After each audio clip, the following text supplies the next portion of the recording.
Hello, and welcome to Haunted Slumber. Before we begin, take a moment to leave a comment and tell me where you're listening from. I always enjoy reading them. If you enjoy slow haunting stories that gently carry you towards sleep, don't forget to like this video and subscribe to the channel. Now, get comfortable, let your body become still, and allow the sounds of the outside world to melt into silence. Tonight, sleep and shadows meet, and a story quietly begins. So close your eyes, take a slow breath, and listen carefully as you drift into haunted slumber. Story 1. Sometimes I walk into the woods and lose myself. It always begins the same way. I reach the edge of the forest where the town starts to fade behind me. At first, I can still hear cars on the road, people talking somewhere far away, doors closing, dogs barking, and all the small sounds that prove the world is still there. But after a few steps between the trees, those sounds become soft and distant. A few more steps and they are gone completely. Then the forest becomes loud in its own quiet way. The birds sound too clear. Every chirp cuts through the air like it is meant only for me. Leaves move above my head, even when there is no wind. Branches rub together with soft little creaks. Somewhere deeper in the trees, something shifts in the brush, then stops as soon as I stop. Sometimes I imagine I hear a voice. This way. It is never loud. It is not even clear enough for me to be sure it is real. It feels more like a thought that has been placed gently inside my head. Still, when I hear it, my hands flex. Once, twice. My fingers tighten and I wince as the skin across my knuckles cracks. I do not bring breadcrumbs to mark my path. I do not carry a map.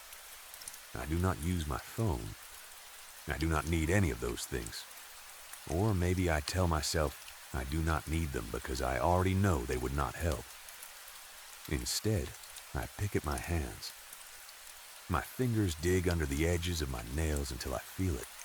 A small sliver of skin, thin, loose, waiting. Then I pull. It stings at first, a sharp, bright sting that makes my breath catch.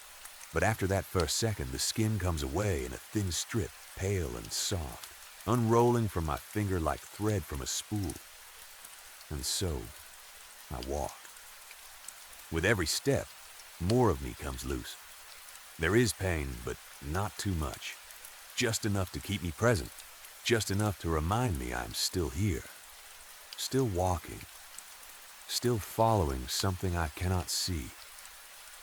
The sting gives me something to hold on to when the trees begin to look the same, and the light begins to change in ways I do not understand.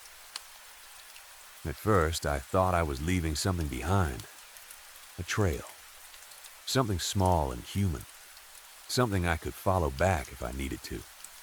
That thought comforted me. I imagined the little pieces of skin hanging on leaves or lying across roots, showing where I had been. I imagined myself turning around, tired but calm, and following those small pale marks back to the edge of the forest.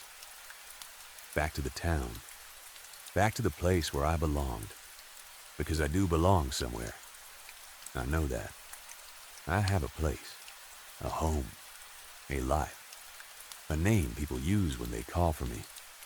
There are rooms I have slept in, cups I have drunk from, hands I have held.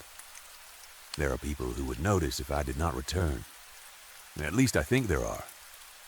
This belief is supposed to keep me tied to the world. It is supposed to be the thing that lets me turn around at any moment and go back. And yet, I do not turn around. I keep walking. The skin comes away more easily than it should. It lifts in long, obedient strands, catching for a moment before giving up completely. Sometimes I wind it once around my finger before letting it fall. It drops into the undergrowth and disappears almost at once. blending with dead grass, pale roots, and the soft white stems of small plants growing close to the ground. Soon I stop looking back to see where it lands. There is a point in the forest where straight lines stop working. I could not tell you where that point is. I never notice it when I cross it. I only realize later that the world behind me has changed. The path, if there ever was a path, no longer feels like something made by feet. It doesn't run clearly between the trees anymore. It only suggests itself. A gap in the bushes, a softer place in the grass, a bend in the light, a feeling that something has already passed this way and wants me to follow. So I follow. The sting grows sharper the deeper I go. It is not unbearable. It is never enough to make me stop. It is only enough to keep my thoughts small. Step, pull, breathe, listen, step again. And somewhere along the way, I realize something that should frighten me. I'm not marking the path. The path is marking me. The thought does not feel unpleasant. It simply does not stay still. I understand it clearly for one moment, and then, when I try to hold it, it slips away and becomes something else. Like the direction I came from. Like my reason for coming here. Like my own name. There are moments, brief but strong, when I feel sure I have been here before. Not in the simple way all forests look alike, with trees and dirt and patches of sunlight scattered across the ground. I mean exactly here. This root twisting out of the soil. This branch hanging at this angle. This shadow lying across the path like a dark arm. This group of leaves turning silver in the light. When that happens, I stop. I stand very still and try to decide whether recognition is the same as memory. I try to understand if I am remembering a place I've visited before, or if the forest is only making me feel that way. For a moment, something warm comes to me. Laughter. A hand in mine. A shoulder brushing against my arm. A smile stolen when no one else was looking. A whisper close to my ear. Follow me. The memory is gone almost as soon as it arrives. It is hard to think clearly without the sting. So I begin again. I slide one fingernail beneath a loose edge of skin and pull until the sharpness returns. The path appears again almost immediately, as if it had been waiting for me to pay the price. That is what unsettles me. I start to wonder if the skin is showing where I have been, or if it is leading me forward. Maybe each strip that falls is not a trail behind me, but an offering ahead. Maybe the forest is not taking pieces I choose to give. Maybe it is teaching me which parts of myself I no longer need. I try then to imagine the way back. I picture the town, the last street before the trees, the place where the forest begins and ordinary sound returns. I imagine stepping out from under the branches and hearing traffic again. I imagine sunlight on pavement. I imagine someone calling my name. For a few seconds, I can see it clearly. I even take a few steps in what I believe is the right direction. But the clarity does not come with me. Instead, I feel a tug. Not that way. It is not a voice. It is not even a thought. It is a quiet correction inside my body, like the way you shift your weight before you fall. A small adjustment, a soft command. So I turn, and when I turn, the sting deepens. It feels almost like approval. By now, the skin is no longer coming only from my hands. I notice it first at my wrists, thin places where my sleeves rub as I walk. Then higher, along my arms, where the fabric shifts and something underneath loosens. The skin lifts in the same careful way, as if it has been waiting for permission. I do not remember giving it permission. Still, I pull, gently at first. The strip lengthens. There is resistance, but not much. a weak little pull from the body, as if it knows it should fight, but no longer believes it can win. The feeling is strange, not pain exactly, more like thinning, more like something beneath me is being revealed, or hollowed out. I walk on. The trees grow taller. Their trunks seem closer together now, though I cannot remember if they were always like that. The light overhead becomes softer and colder. It no longer comes from one direction. It hangs everywhere at once, pale and flat, touching nothing warmly. I look down and notice that I'm no longer leaving footprints in the soft earth. This does not surprise me. There is less of me to carry now. The sting has changed too. It no longer gathers in one place. It moves. It drifts through me, here and there, never staying long enough for me to catch it. I try to remember the last time I turned around, but I cannot. Something loosens at my shoulder, then my neck, then my cheek, then my lips. Each piece feels like it is asking for release, and I let it go, because I find I no longer need it. The air moves through me differently now. It passes where skin used to stop it. It slips through gaps where flesh once held shape. There is no rude weight of a body anymore. No tightness, no heaviness, no ache in the knees, no tiredness in the hands. What remains does not hurt. What remains does not reach. For a moment, I have the feeling that something has finished. I think I turn, but turning no longer means anything. There is no path behind me. There is no direction ahead. There is no weight, no edge, no clear place where I end and the forest begins. The forest is very still. I don't know how long I stay that way. Time does not pass normally here. Maybe it never did. Maybe all my walks into the woods were the same walk, repeated until I understood what the forest wanted. Maybe I have been standing here for years. Maybe I have only just arrived. After a while, there is movement at the edge of the trees. A shape appears where the forest thins. Not quite a figure. Not yet. It stands near the place where the town should be, though I can no longer hear the town from here. It pauses, as if listening, as if deciding whether to enter. This way, I think. The figure does not move at first. There is hesitation in it, a hesitation I almost recognize. Something familiar, something human, something that still believes it can choose. Then one hand lifts. The fingers press together, searching. They find the place beneath the nail. I feel it faintly. A small, bright sting. And then, there is nothing at all. Story 2. I am stuck between a rock and a hard place, and I don't know where to go or what to do. I know I should ask for help. I know I should call someone. The police, a doctor, her family, anyone. But every time I pick up the phone, I stop because I know I am part of this. I am not innocent. I paid for this to happen in the first place. That is the part I keep coming back to.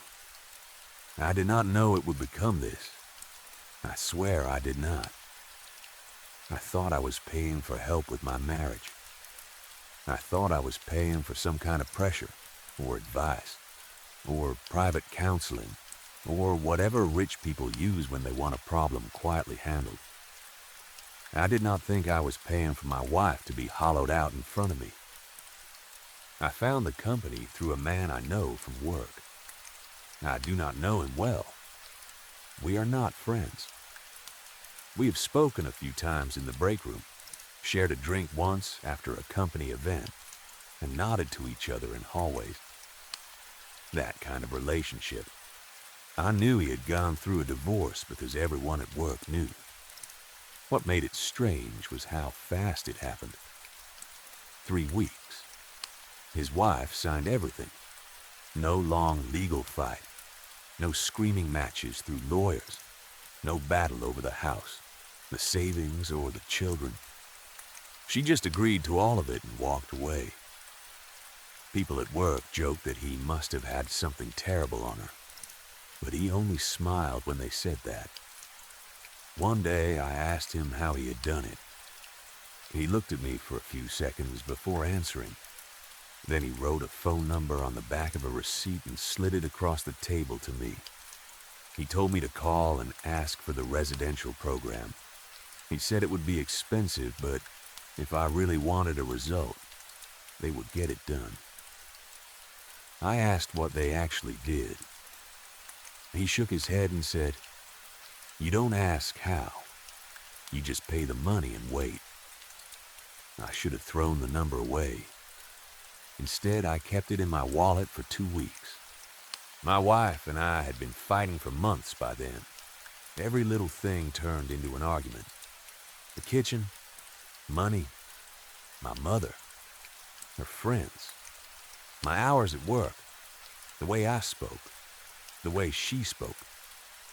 We were both tired, both angry, both walking around the house like we were waiting for the next explosion. But I didn't want a divorce. That is important. And I didn't call because I wanted her gone.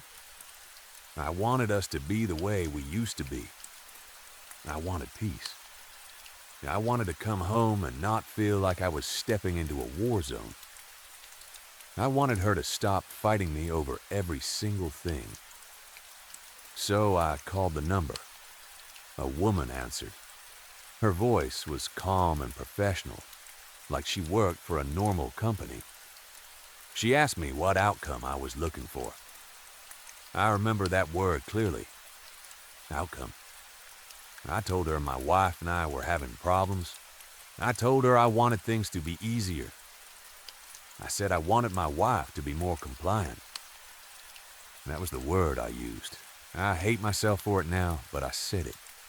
I said I wanted her to agree with me more often, to stop pushing back on everything, to stop making life so difficult.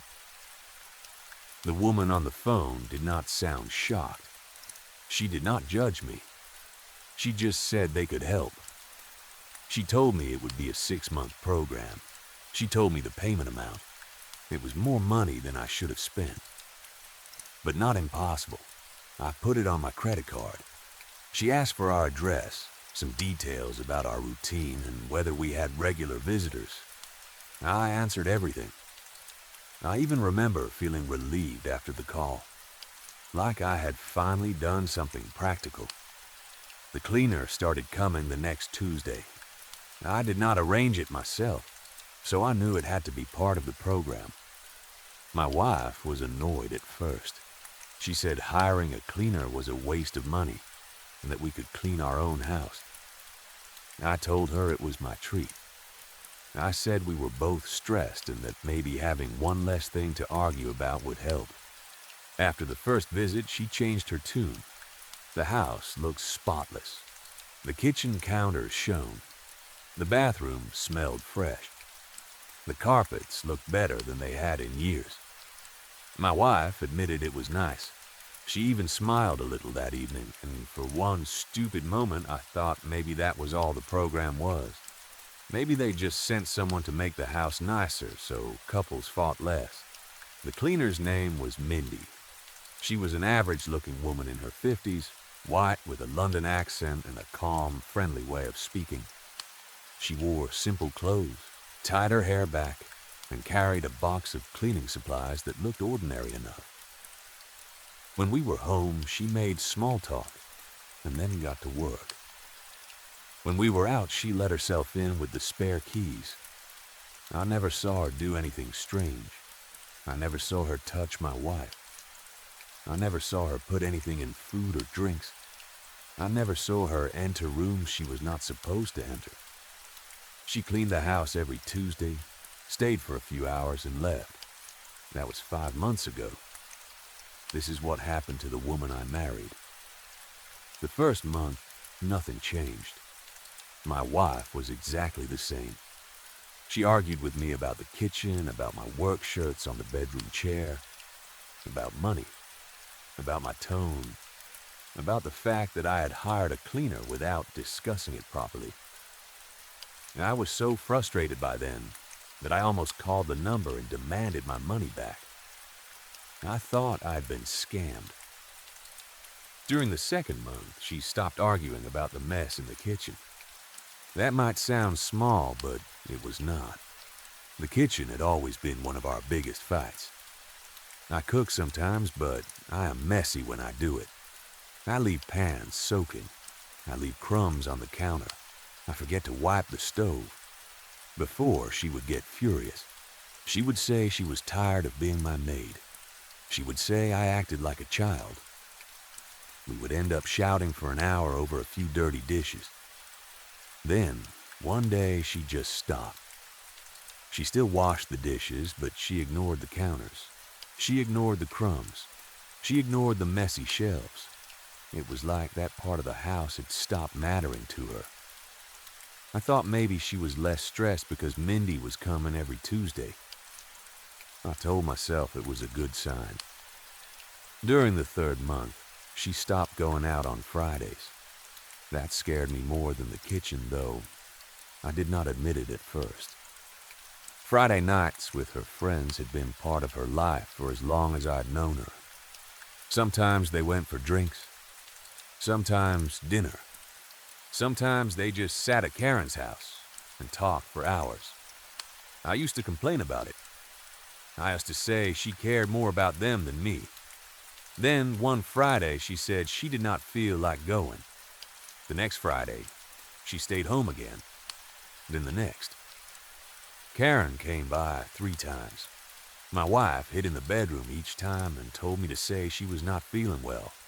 I thought maybe they had fallen out. When I asked, she said no. She said she just did not want to go anymore. But she did not sound sad.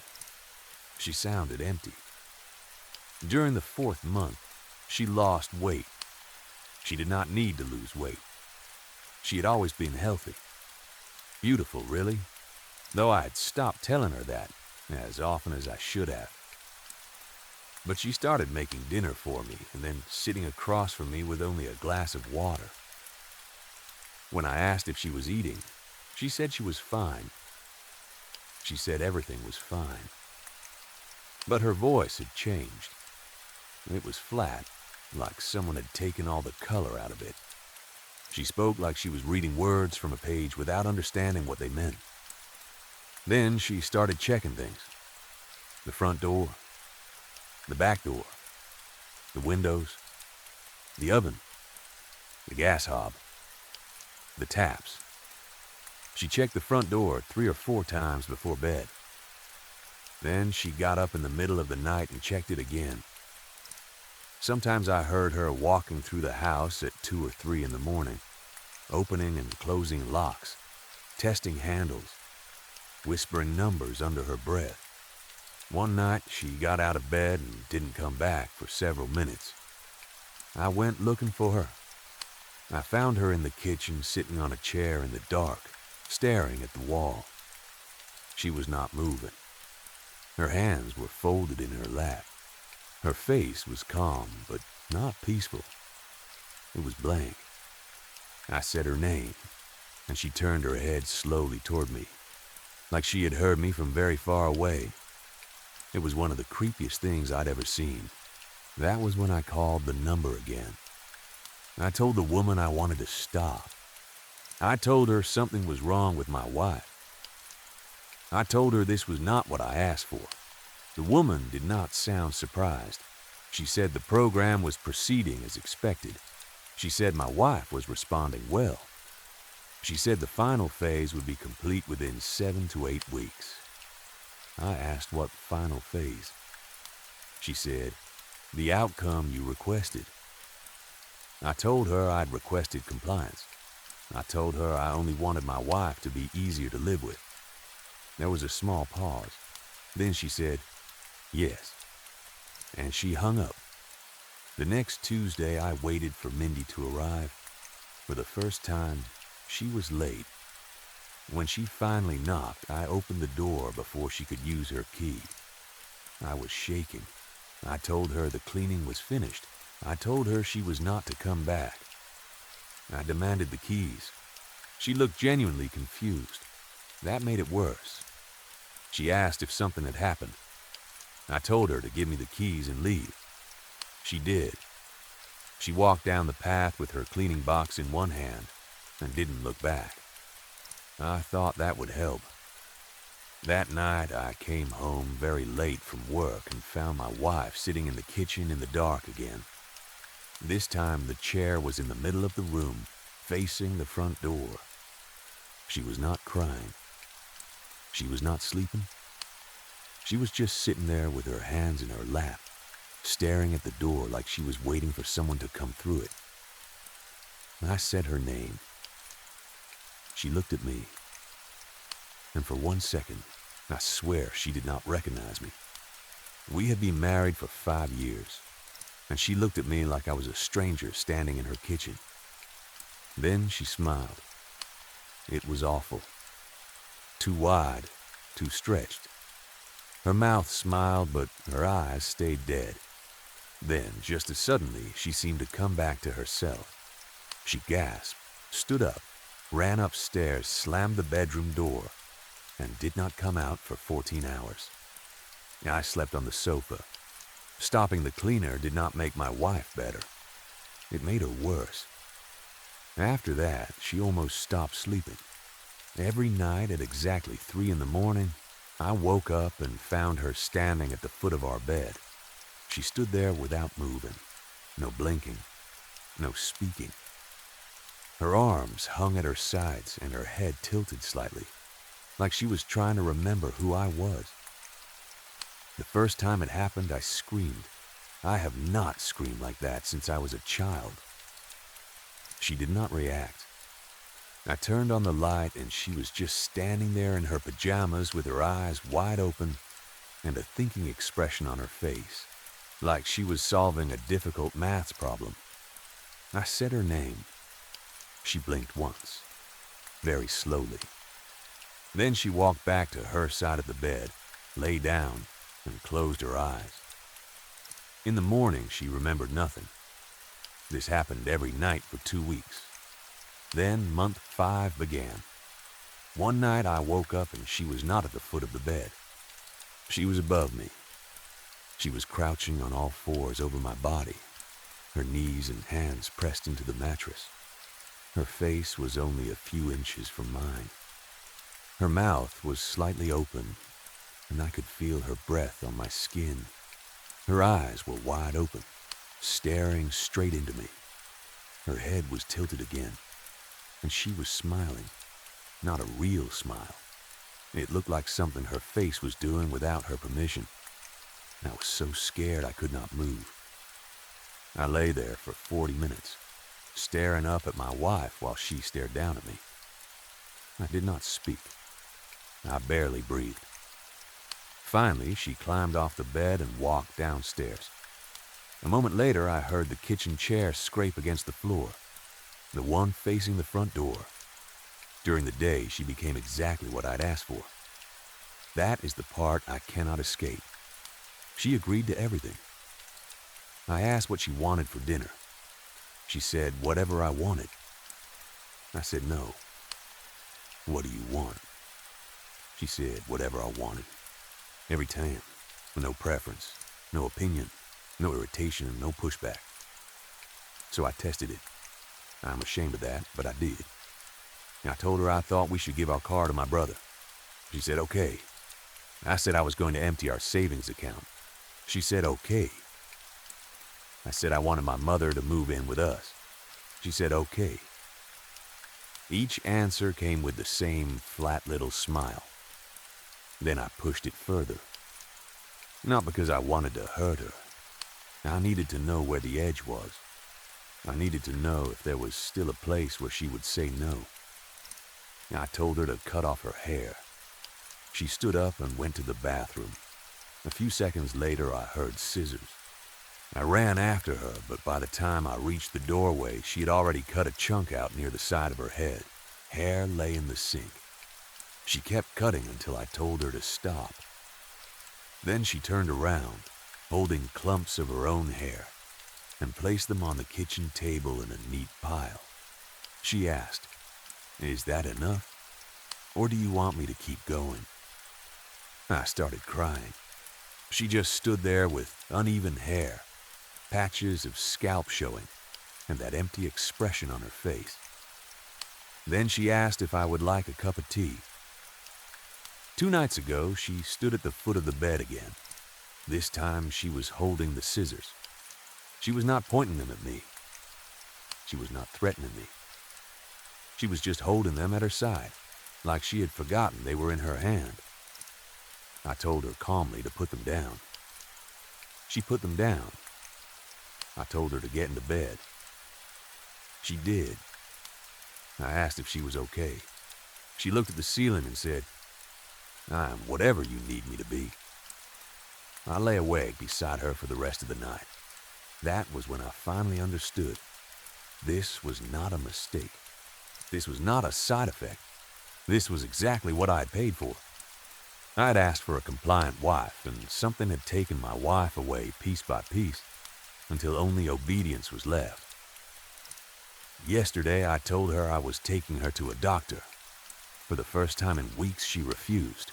Not calmly, not with that flat agreement. She refused hard. She shook her head and backed away from me like I had threatened her.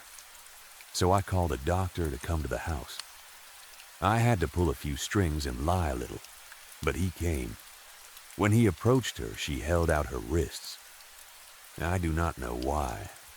There were no fresh cuts that I could see, no blood, no clear injury. But she showed him her wrists like she expected him to understand something. She barely spoke to him, only quiet yeses and nos. The doctor looked uncomfortable but not alarmed enough.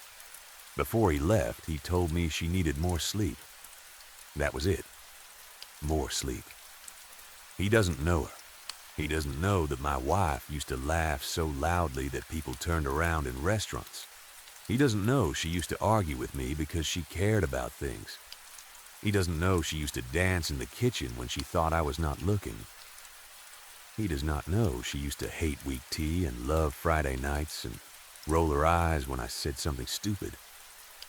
He only saw the quiet version, the obedient version, the version I paid for. I tried calling the number again after he left. The line was dead. I searched online and found nothing. No company name, no website, no reviews, no address. The payment on my credit card statement is listed under a name that sounds like a cleaning service, but when I searched it, I found a closed business in a town I have never been to. I do not know what compliance means to these people. I do not know what Mindy was using in my house for 5 months. I do not know if it was in the cleaning products or the air or the surfaces or something else entirely. I do not know why my wife sits in the dark facing the front door. I do not know who she is waiting for. I know I should call the police. I know that. But I paid for this. There are records. I called the number. I gave them my address. I gave them details about our lives. I used the word compliant. I told a stranger I wanted my wife to stop fighting me. I told him I was tired of her being difficult. How do I explain that? How do I say I did not mean this? Tonight, my wife is in the kitchen again. The chair is facing the front door. She's been sitting there for 3 hours. A few minutes ago, I asked what she was doing. She said, waiting for the final phase. I asked what that meant. She smiled at the door and said, the outcome you requested. Then the doorbell rang. It is 3 in the morning. I have not opened it yet. My wife is smiling wider now. Her hands are folded in her lap. She keeps whispering that I should let them in, because I paid for the whole program and it would be rude to stop before they're finished. I do not know what they're gonna do to her. I do not know what they're gonna do to me. And the worst part is that some sick, guilty part of me knows she is right. I paid for this, and now they have come to collect. Story 3. I know exactly what I am. I am a voyeur. It is a disgusting habit, and I am not going to defend it. I have never tried to make it sound harmless, not even to myself. It is not curiosity. It is not people watching. It is a sickness inside me, a flaw that grew out of boredom, loneliness, and too many nights spent alone in a dark apartment with nothing but other people's lives glowing across the courtyard. I live on the 5th floor of a huge apartment complex in the city. The building is packed with people, but somehow it still feels lonely. When you live in a place like that, you become almost invisible. You pass people in the hallway, ride the elevator with them, stand beside them while they check their mail, and none of you really knows anyone. You are all ghosts inside the same concrete box. Directly across the courtyard from my building is another one just like it. Same height, same design, same rows of windows. At night it becomes a giant wall of yellow squares, each window showing a different private life. People cooking dinner, people folding laundry, people arguing, people dancing alone, people watching television with dead faces, people thinking they are safe because they are inside their own homes. My apartment stays dark when I watch. I sit in an old armchair close to the living room window. I keep the lights off so there is nothing behind me for anyone to notice. I rest my elbows on the windowsill to keep my hands steady, then lift the binoculars to my eyes. They are heavy binoculars, the kind with large lenses that pull in city light and make faraway rooms look close. Too close. I can turn the focus ring and bring strangers into perfect detail. I can watch a woman stir soup in her kitchen.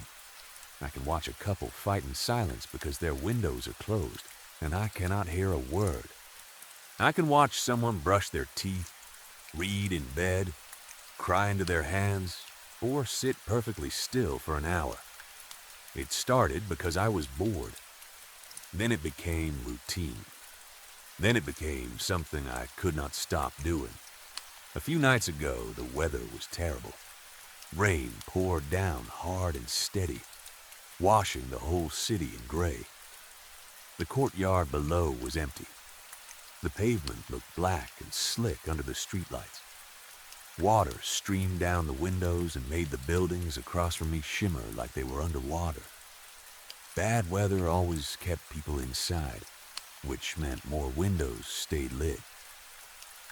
I sat in my usual chair, raised the binoculars, and wiped a little fog from one eyepiece with my sleeve. Then I turned my attention to the 3rd floor of the opposite building. That window belonged to a woman who lived alone. I had watched her before. I'm not proud of that, but it is the truth. Her routine was simple. Most nights she read on her sofa until late. Then she drank a glass of water, went into her bedroom and turned off the overhead light. She usually left a small bedside lamp on for a while before sleeping. That night, she followed the same pattern. I watched her walk into the bedroom. She pulled back the covers, sat on the mattress, and settled in. Then she reached over and clicked off the lamp. The room fell into deep shadow. Only a little gray light came in from the street lamps below, enough for me to make out shapes but not details.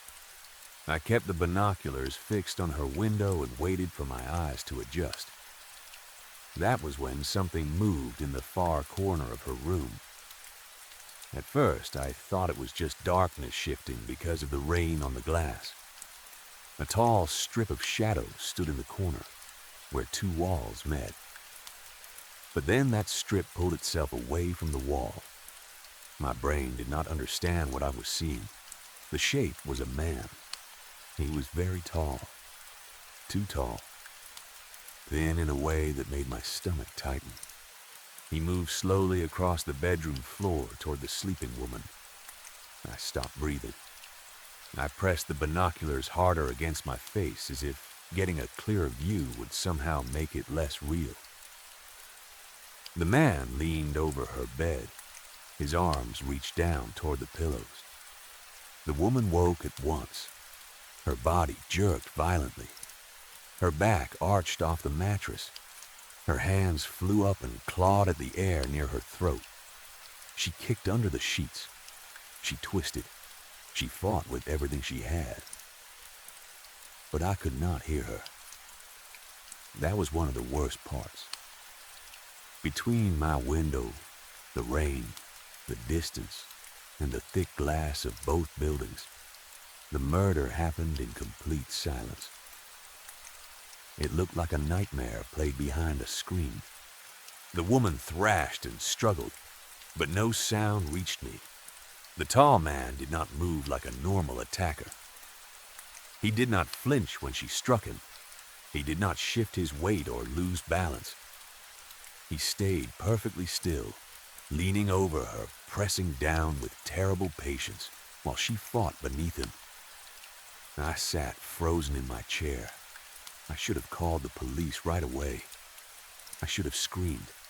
I should have done anything, but I couldn't move. My body had gone cold and useless while I watched a woman die across the courtyard. Her movements became weaker. Her hands slipped from his arms and fell onto the bed. Her body sank back into the mattress and stopped moving. The man stayed leaning over her for a long time. Then he straightened. Slowly he turned his head toward the window, toward me. Across the open space, through the rain, through the glass, through the lenses of my binoculars, the killer looked directly at me. His eyes were yellow, not pale, not reflected by light. Yellow, sharp and bright, like the eyes of something that was not supposed to be human.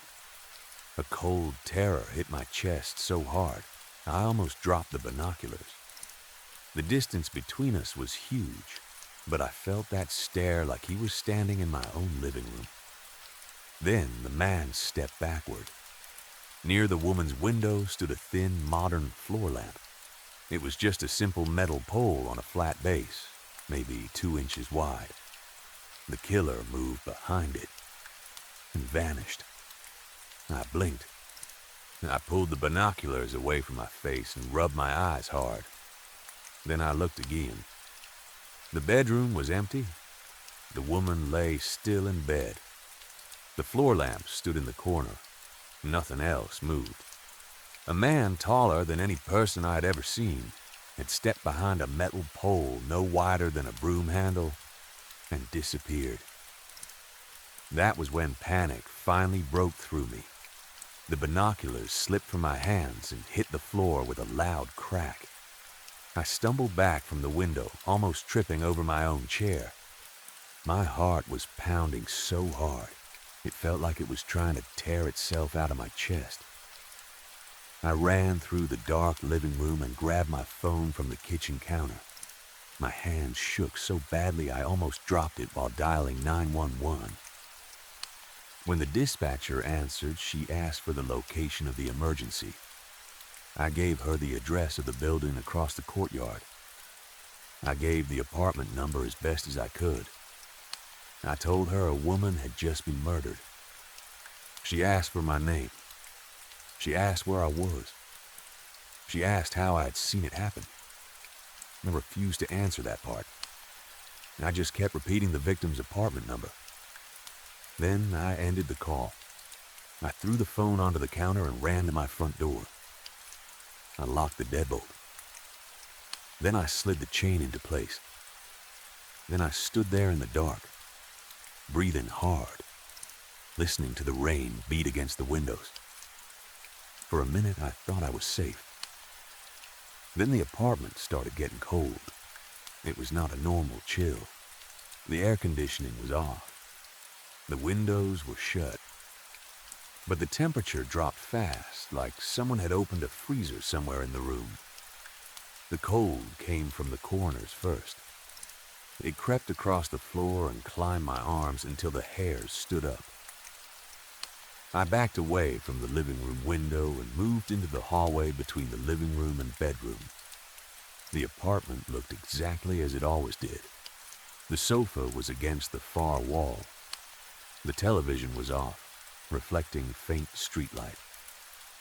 The coffee table was cluttered with old cups and mail. Near the front door stood my tall wooden coat rack. I stared at it. Something about the room was wrong. I cannot explain it in a way that makes sense unless you have felt it yourself. It was not that I saw something standing there. It was more like the room was lying to me, like my eyes were giving me a picture. But some part of my brain knew the picture had been edited. I felt dizzy. The hallway tilted slightly. A pressure built behind my eyes. I looked at the coat rack again. The wooden pole seemed too thick. Not obviously. Not enough that I could point to it and say, "There, that is wrong." But the edges looked blurred, like the space around it had been smudged. The wallpaper behind it seemed to ripple. My depth perception shifted, and for a second I felt like the room was both close and far away at the same time. Then I remembered the floor lamp in the woman's room. The killer had vanished behind a thin pole. Now the pole of my coat rack was distorting the room in the exact same way. My mind started working faster than my fear. I remembered something from high school biology. The human eye has a blind spot, a real one. There is a place where the optic nerve connects to the retina, and that spot has no light-detecting cells. It is a dead zone in your vision. You do not notice it because your brain fills it in. Your brain takes colors, lines, patterns, and textures from the area around the blind spot and paints over the missing piece. It makes the world look complete when it is not.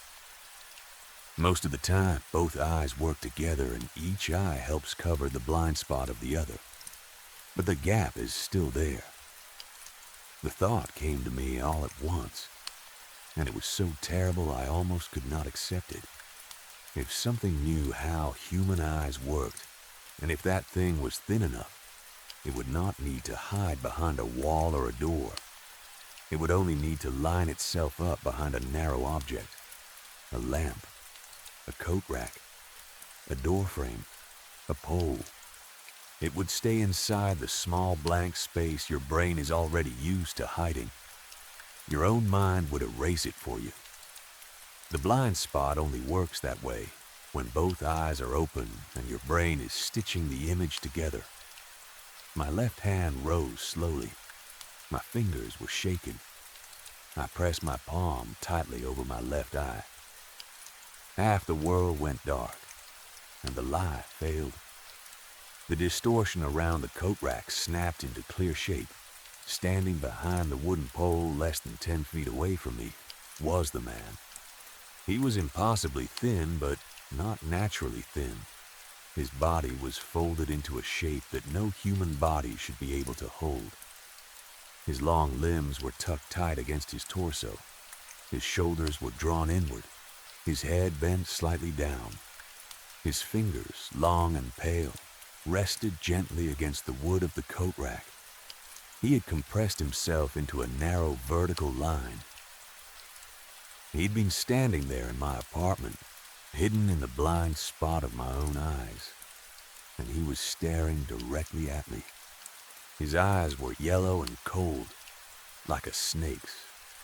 I tried to scream, but nothing came out. The sound caught in my throat and turned into a choking gasp. I did not move my hand from my eye. I knew if I uncovered it, my normal vision would return, and my brain would erase him again. He would disappear. He would be able to move while I saw nothing. The man realized I could see him. His body twitched. It was not a normal movement. It was sharp and broken, like his joints had been pulled by wires. He leaned slightly, trying to change his angle, and slipped back into the edge of my one-eyed vision. His joints popped loudly in the silent apartment. I kept my hand pressed over my eye and tracked him. With only one eye, he could not hide. I took one slow step backward toward the hallway closet. The man hissed. The sound was low and vibrating, not fully human. Then he began to unfold. His elbows shifted outward. His knees bent and stretched. His spine lengthened. He was giving up on hiding and preparing to move. I reached behind me with my free hand and threw open the folding doors of the utility closet. I kept my covered eye pressed shut and my open eye locked on him. My hand slapped blindly through the cluttered shelves. I knocked over boxes of nails. Spare light bulbs rolled and shattered. Old tools clanged to the floor. I was looking for anything I could use as a weapon. The man took a step. One step carried him halfway across the room. His arms stretched toward me. My fingers brushed something cold and metal. A spray paint can. I used to keep old hobby supplies in a plastic bin in that closet. I had not touched them in years, but somehow my hand found the can. I grabbed it, ripped it from the shelf, and pulled the cap off with my teeth. Then I aimed straight at the tall man and pressed the nozzle as hard as I could. Bright neon orange paint exploded from the can. The spray hit him across the chest, stomach, and legs. It splattered against his pale, stretched skin with a wet, sickening sound. The man recoiled. He let out a scream so loud and sharp it seemed to cut through the apartment. He threw his long arms over his face and staggered backward, thrashing like the paint had burned him. The orange paint clung to him. It dripped down his ribs and thighs. It made his body visible against the dull colors of my living room. I dropped my hand from my eye. Both eyes worked again, but this time he did not vanish. The paint ruined whatever trick his body used. My brain could no longer fill him in as part of the wall or the furniture. The color was too bright, too wrong. The orange shape stood there, shaking and dripping on my carpet. I did not wait for him to recover. I threw the spray can at his chest and ran. I slammed into the front door and clawed at the locks. My fingernails scraped the wood as I fought with the deadbolt. I snapped it open, ripped the chain free, and threw myself into the bright hallway. At the same moment, I heard heavy footsteps from the stairwell. 3 police officers burst onto my floor with their guns drawn. They must have been responding to my call. I collapsed against the hallway wall and pointed at my open apartment door, screaming that the killer was inside. The officers rushed in, shouting commands. I stayed on the floor, gasping, listening to them tear through my apartment. A few minutes later, the lead officer came back out. His weapon was lowered. His face was hard and unreadable. He told me my apartment was empty. The windows were locked from the inside. There was no sign that anyone had broken in. No intruder, no killer, nothing. The only damage was a smashed lamp, a knocked-over coat rack, and a huge puddle of bright orange spray paint soaking into my living room carpet. While they kept me in the hallway, another police unit went to the apartment across the courtyard. They broke in based on the address I gave the dispatcher. They found the woman in her bedroom. She had been strangled in her bed. The investigators searched her apartment for hours. They found no signs of forced entry. Her doors had been locked. Her windows were sealed. There were no fingerprints, no fibers, no DNA, and no sign that anyone had entered or left the room. Later that morning, detectives took me to the precinct. They sat me in a cold interrogation room and laid everything out. A woman had been murdered in a locked room. At the same time, I called 911, locked myself inside my own apartment, and covered my living room with spray paint. I knew exactly when the woman died and how it happened. My explanation was that a 7-foot-tall man who could become invisible inside human blind spots had done it. They did not believe me. Of course they did not. They asked how I got into her apartment. They asked how I bypassed her locks. They asked why I staged a fake attack in my own apartment to create an alibi. They asked how long I had been watching her. That was when everything got worse. Once they learned about the binoculars, the story they built around me became simple. I was a disturbed neighbor. I'd been spying on a woman across the courtyard. Watching had turned into obsession. Obsession had turned into murder. They questioned me for hours. They could not charge me, at least not then. There was no evidence placing me in her apartment. Security cameras in my own building showed that I had not left my floor all night. But they still think I did it. They released me while the investigation continues. But I can feel the suspicion around me like a hand on the back of my neck. I'm staying in a cheap motel on the edge of the city now.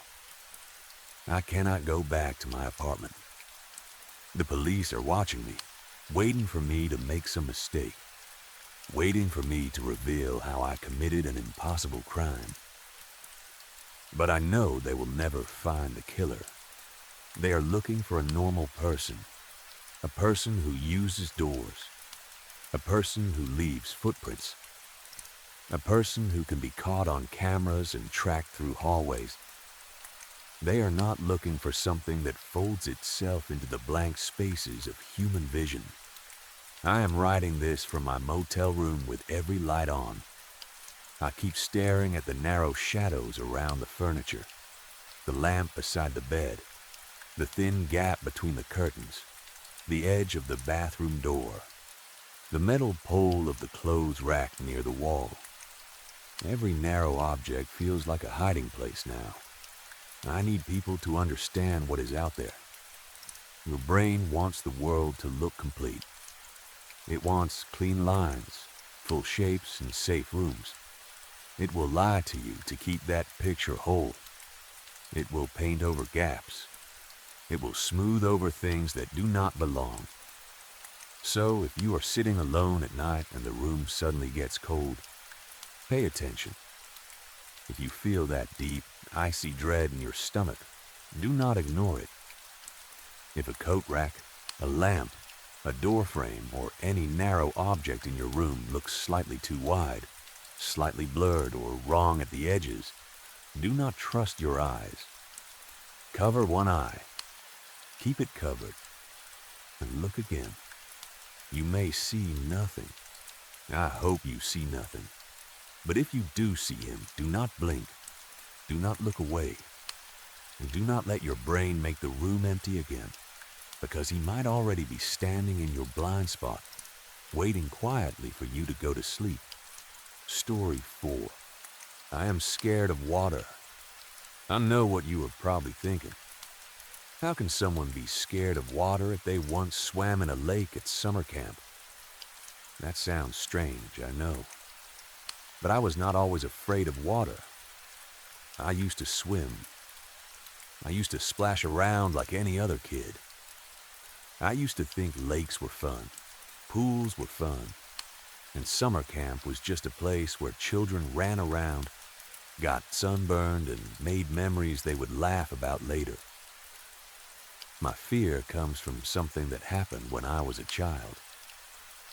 It was a traumatic thing, the kind of memory you try to bury so deep that you can pretend it belongs to someone else. For years, I tried to forget it. I went to therapy. I drank more than I should have. I tried to talk myself into believing it had been fear, confusion, and a child's imagination turning a terrible accident into something impossible. But nothing has ever erased it. Nothing has ever made it feel less real. So I am writing this now because maybe putting it into words will help me breathe a little easier. Maybe it will help me understand it. Maybe it will give peace to someone else who was there that night, or to the family who never got real answers. You do not have to believe me. I know how this sounds. I know most people will read this and decide I was a scared kid who almost drowned and saw things that were not there. You can believe that if you want. But before you judge me, before you decide what happened and what did not, please read until the end.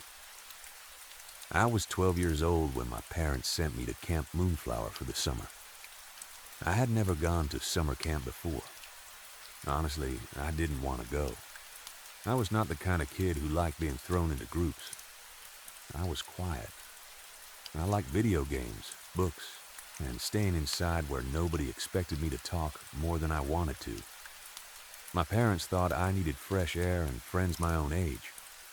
They said I spent too much time alone in my room and that a few months outdoors would be good for me. That was how I ended up at a campground full of loud, energetic kids who seemed to make friends as easily as breathing. At first, I hated it. I hated the noise in the cabins, the early mornings, the counselors with their forced smiles, and the way everyone seemed to already know how to belong. But after a few days, something changed. I started to enjoy myself more than I expected. I joined the activities. I learned the camp songs, even if I only mouthed the words at first. I got sunburned across my shoulders and nose. I ate too many hot dogs. I laughed at jokes I did not fully understand just because other kids were laughing too. For the first time in a long while, I started to feel like maybe my parents had been right. Then, one afternoon at lunch, I overheard some older kids talking about the lake. I was sitting near them with my tray, picking at my food and pretending not to listen. They were maybe 14 or 15, old enough to seem cool and impossible to approach. There were 3 of them that I remember clearly: John, Billy, and Mikey. John was the loud one. Every group has one. He had messy hair, a big grin, and the kind of confidence that made other kids follow him even when they knew they should not. Billy was nervous but tried to hide it. Mikey was softer, quieter, the kind of boy who looked around before speaking, as if afraid a counselor might appear from nowhere. I do not remember every word they said exactly, but I remember enough. Billy said, "Moonflower Lake. Are you serious, John? We're not supposed to go there." John smiled like the rule itself was funny. "Not if anybody finds out we're going there. Come on, it'll be fun.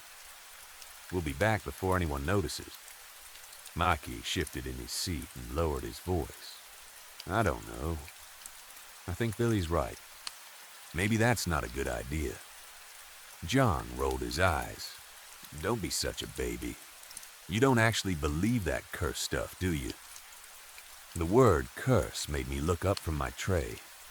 Billy and Mikey both glanced around. Their faces were different now. The joking had gone quiet around the edges. John took a huge bite of his peanut butter and jelly sandwich, like he was enjoying the way they were looking at him. Mikey leaned closer. "The kids drowned there. My brother told me. Their bodies were never found." John wiped jelly from the corner of his mouth and scoffed. Yeah, that's just a camp story. You can't believe everything your brother says. But they never found them," Billy said. "That doesn't mean the lake is bottomless," John said. "It's a lake. Lakes have bottoms. I'll prove it." Billy swallowed. "How?" John's grin spread. "Tonight, we go to the lake and see who can get closest to the bottom." Billy stared at him. Mikey shook his head. No way. John leaned back and raised his voice just enough for the insult to sting. Unless you're all chickens. After that, the table broke into arguing and laughter. John teased them. Billy told him to shut up. Mikey looked like he wanted the whole conversation to disappear. I sat nearby, pretending to eat, while my mind kept turning over what I had heard. Moonflower Lake. A curse. Kids who drowned and were never found. Was I scared? Yes, a little. But I did not fully believe it either. Camp stories were supposed to be creepy. Older kids liked scaring younger kids. Counselors probably told the stories to keep campers from sneaking out at night. Even at 12, I knew a lake could not really be bottomless. There had to be a bottom somewhere. There had to be a normal reason why those children had never been found. Still, I also knew their plan was stupid. I thought about telling a counselor. For a minute I really did, but I was new. I was quiet. I barely had any friends yet. The last thing I wanted was to become known as the kid who tattled on everyone. I did not want to be called a buzzkill or a snitch. I did not want older kids laughing at me for ruining their fun. So I kept quiet. I told myself I would only follow them and watch from far away.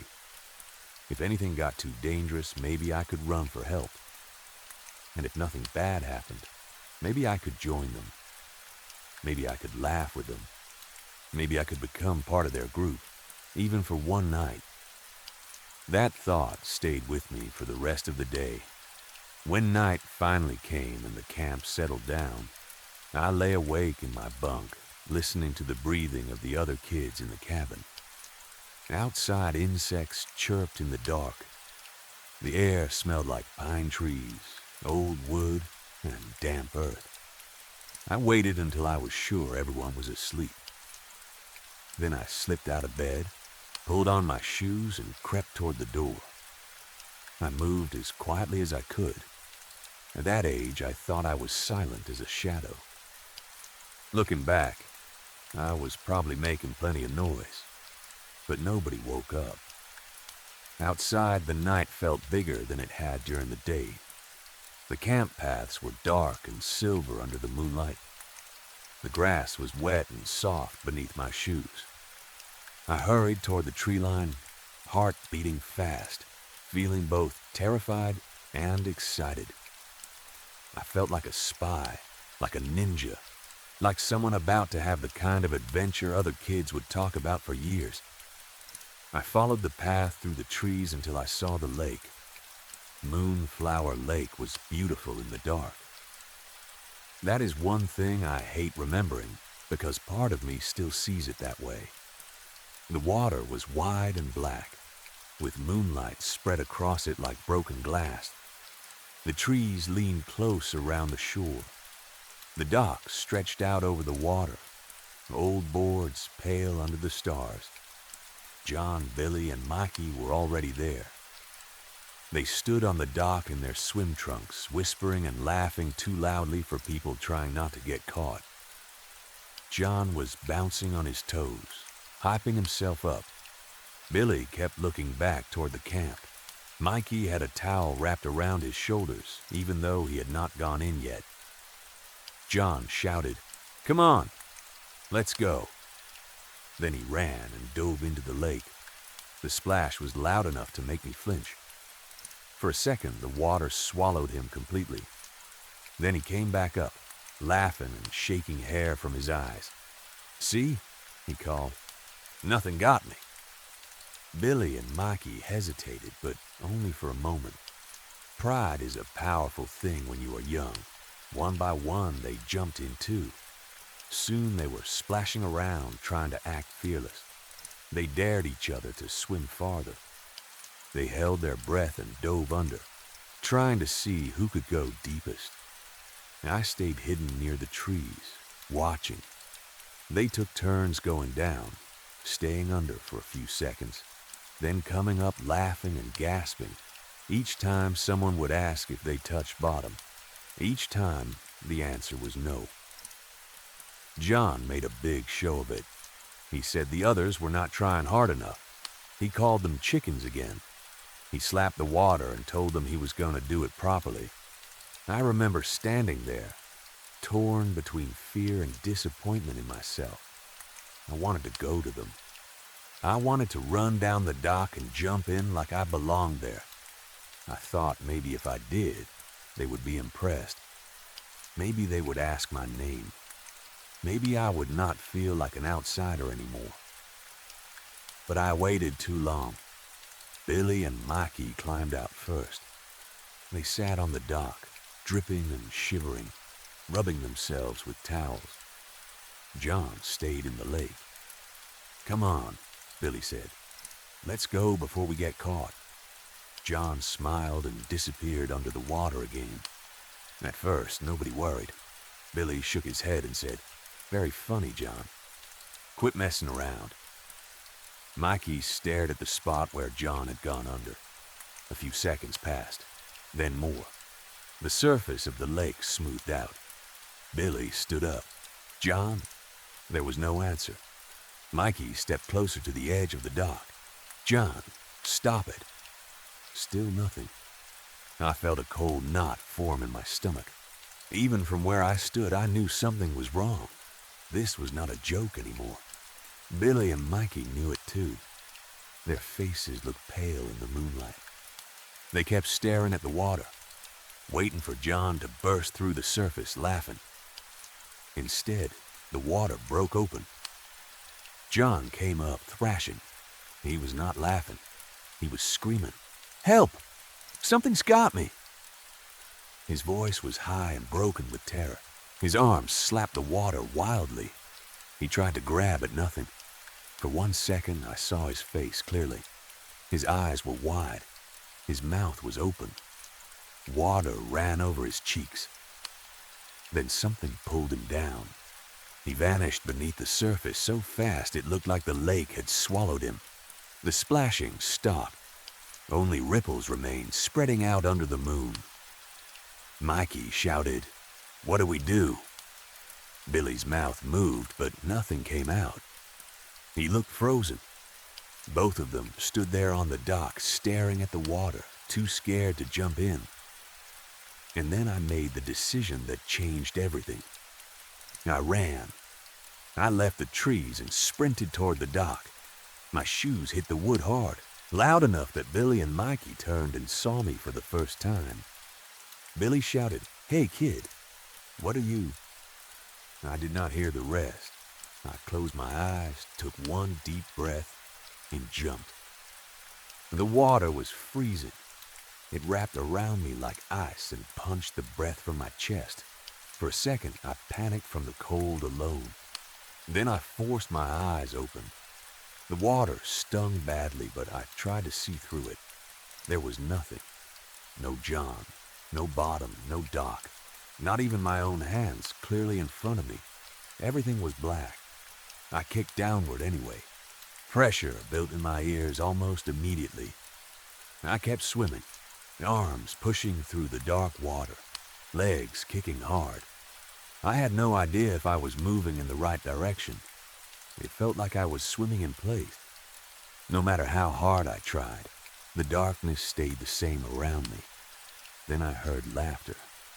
Not from above, not from the dock.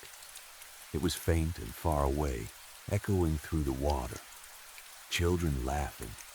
Happy, bright laughter like kids playing during recess. It came from everywhere and nowhere at once. I almost stopped swimming. My chest tightened. My heart beat so hard I could feel it in my throat.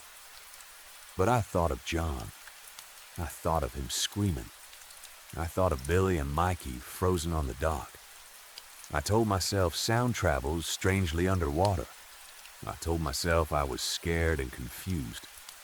So I kept going. The deeper I swam, the worse the disorientation became. I could not tell up from down. At one point, I thought I saw stars below me, tiny pale lights drifting in the black. I reached toward them, then realized they were not stars at all, just bubbles or reflections or something my brain had invented in the dark. Slimy strands brushed my arms and legs. Seaweed, I told myself. Just plants.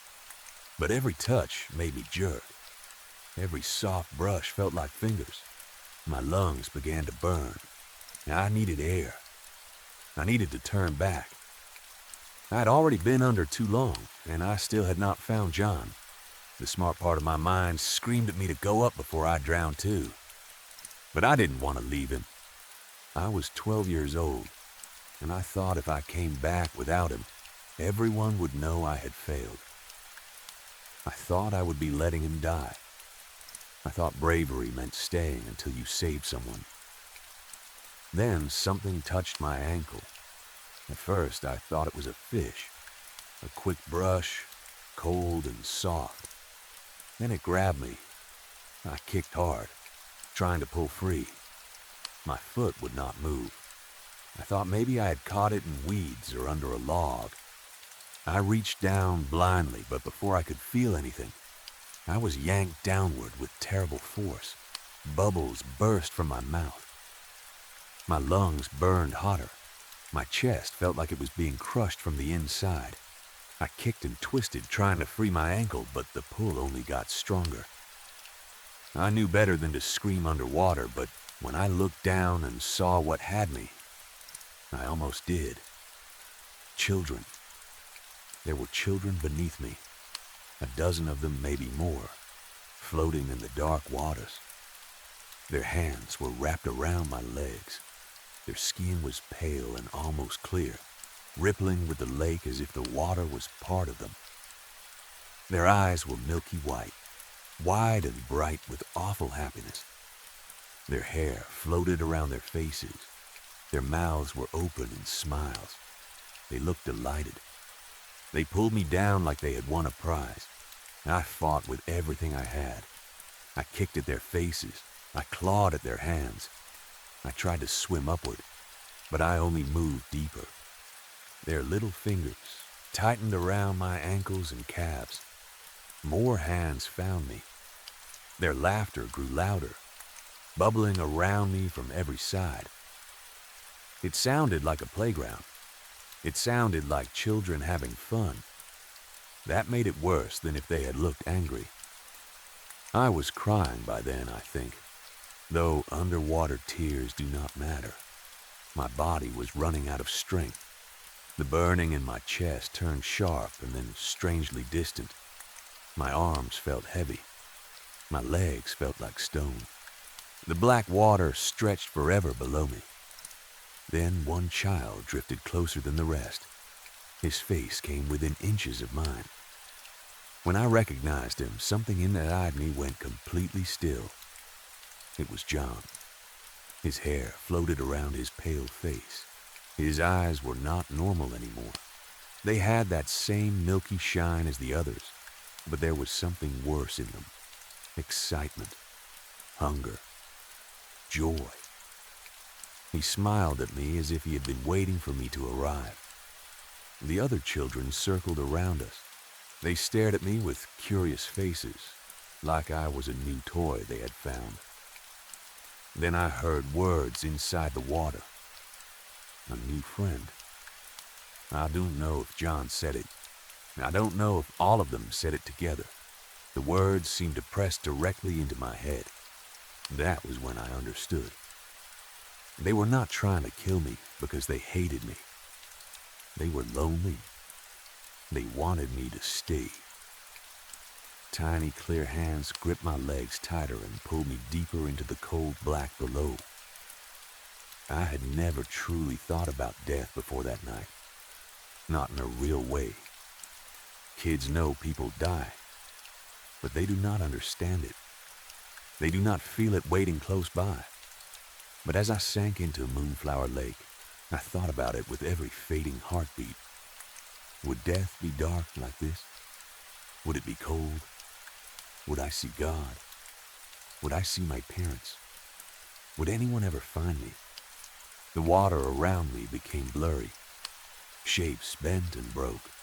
The children's faces stretched and shimmered. My heartbeat slowed. The pain in my chest became distant, almost peaceful. And then, somewhere under all that fear, a terrible thought came to me. Maybe dying would not be the worst thing if it meant I would not be alone down there. That thought scared me more than the children. Just before I stopped fighting, something grabbed me around the waist. Not little hands, something strong. It yanked me upward. I don't remember the journey back to the surface. I don't remember being pulled through the water. I do not remember breaking into the air. The next thing I remember is lying on the dock, coughing and choking, while a counselor pressed both hands against my chest. Water burst from my throat in painful spasms. My body jerked with each push. I gasped, coughed, and vomited lake water onto the wooden boards. The night air felt freezing against my wet skin. I shook so hard, my teeth clicked together. Someone wrapped towels around me. People were shouting. Red and blue lights flashed across the trees, the dock, and the lake. Counselors and campers stood nearby in panic and confusion. Billy was crying. Mikey sat with his knees pulled to his chest, shaking his head again and again, like he could refuse reality if he tried hard enough. I tried to sit up, but the moment I moved, pain and dizziness rolled through me. My ears rang badly from the pressure underwater. My chest hurt with every breath. I lay back down and stared at the sky, watching the stars blur above me. The police questioned everyone later. They separated us and asked the same things over and over. Why were we at the lake? Who had gone in first? How long was John under? Did we see anyone else? Did John hit his head? Was there a boat? Was there a current? Was there some kind of animal? The counselors called me brave. They said I had tried to save him. They said I was lucky to be alive. Their words did not comfort me, because I knew what had happened to John. I knew what I had seen. But I did not tell the police the truth. Not really. I told them John was pulled under. I told them I tried to find him. I told them I got caught on something and nearly drowned. But I didn't tell them about the children. I did not tell them about their white eyes or their clear hands. I didn't tell them about John smiling at me from the bottom of the lake. I wanted to, but I knew they would never believe me. That is something I have carried for years. The guilt of it sits inside me like a stone. John's family deserved answers. Billy and Mikey deserved answers. Maybe everyone did. But what could I have said? That the drowned children of Moonflower Lake had taken him? That John became one of them before my eyes? That they wanted me too? A search was done, of course. Divers went into the lake. Police walked the shore. Boats moved across the water with lights. People called John's name as if he might answer from somewhere in the trees. They never found his body. Not then. Not later. The news said a camper drowned at Camp Moonflower and that his body was missing. Since I was the last person who had gone into the water after him, some people blame me. They did not say it directly at first, but I heard the whispers. Maybe I knew more than I said. Maybe we had been fighting. Maybe there was some accident. And I lied. No charges were ever filed, because there was no evidence. But the looks stayed with me. The questions stayed with me. The camp closed not long after that summer, and as far as I know, it never opened again. Life moved on because life always does, even when it should not. I grew up. I learned to avoid water. Pools, lakes, rivers, even bathtubs on bad days. I do not like deep water. I do not like dark water. I do not like seeing sunlight move across the surface of a lake. because all I can think about is what might be waiting underneath. I don't sleep much. My bedside drawer is full of medication with names I can barely pronounce. Some were meant to help me sleep. Some were meant to calm me down. Some were given to me after I finally admitted to a doctor that I still heard children laughing when I closed my eyes. Therapy helped me talk about fear. It didn't help me explain the truth. I still see John. Not the way he looked at lunch with jelly on his mouth and that smug grin on his face. I see him underwater, pale, floating, smiling with those milk-white eyes while the other children circled around me. I have kept in touch with Billy and Mikey a little over the years. Not constantly, but enough. Trauma does that sometimes. It ties people together even when they do not know what to do with each other. Billy is doing well now. Last I heard, he works as an airplane mechanic somewhere in the Midwest and has a family. He does not like talking about camp, but sometimes he will mention that night in a careful way. He still calls me brave. I hate when he does. Mikey has been harder to reach.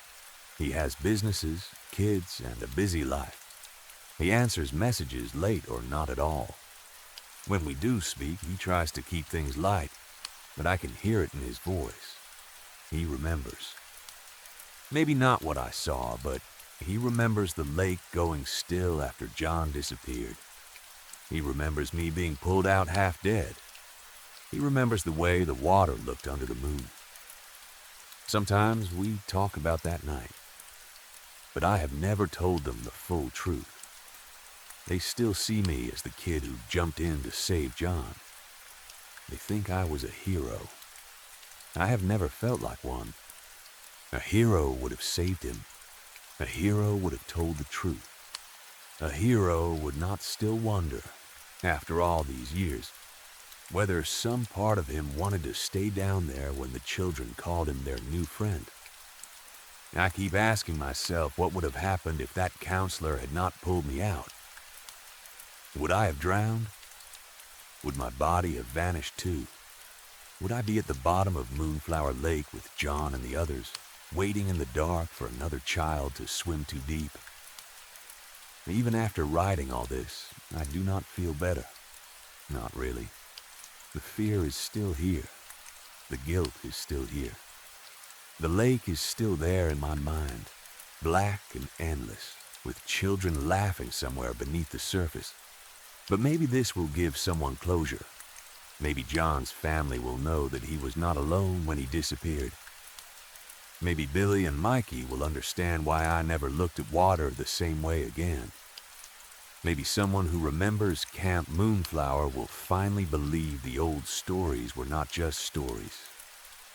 I'm sorry, John. I'm sorry I could not save you. And some nights when I wake up shaking and hear that laughter echoing in my head, I still wish they had taken me instead. Story 5. I knew from a very young age that hunting was not for me. Even as a little kid, I could not understand how people could look at an animal and want to hurt it. I knew hunting was normal for a lot of families, especially where I grew up. But I never had the stomach for it. I could not picture myself holding a gun, aiming at something alive and pulling the trigger. The thought made me feel sick. To be fair, my father mostly respected that. He loved hunting. My brothers and sisters went with him on hunting trips, and they all seemed to enjoy it in their own way. They learned how to track, how to stay quiet, how to read marks in the dirt, and how to tell one animal from another by the smallest signs. My father wanted me to learn about the woods too, but he knew I did not want to learn that way. So instead of taking me hunting, he took me on what he called nature walks. At least, that was what he called them for my sake. We still went deep into the forest. We still woke up early. We still sat quietly and waited for animals to appear. The only real difference was that I carried books instead of a gun. I had a few nature and wildlife books with colored pictures of animals, birds, tracks, and plants. My father would sit with me in his old hunting tent, and I would keep one of the books open in my lap while we looked out into the trees. In my young mind, my father knew everything there was to know about animals. If a bird called somewhere in the distance, he could usually name it. If something moved through the brush, he could often tell what it was before I even saw it. If we found tracks in the mud, he could crouch down, study them for a few seconds, and explain what had made them. Those little trips became our version of hunting. My siblings learned about animals by following them, shooting them, and bringing them home. I learned about them by watching from far away, studying pictures and asking too many questions. My father never made fun of me for it. Sometimes he even smiled when I got excited over a squirrel, a deer, or a strange bird I had never seen before.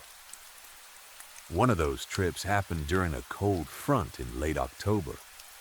I remember that day clearly because of how cold it was. It was the kind of cold that crawled under your clothes no matter how many layers you wore. The sky was pale and dull, and the whole forest looked drained of color.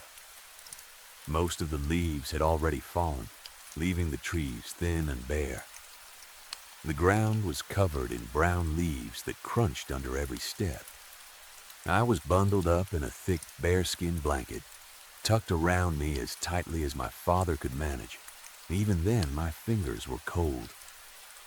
I kept curling them under the blanket and rubbing them together, trying to keep feeling in them. My father sat beside me in his old camping chair, watching the forest through the open front of the tent. A cigar rested between his fingers.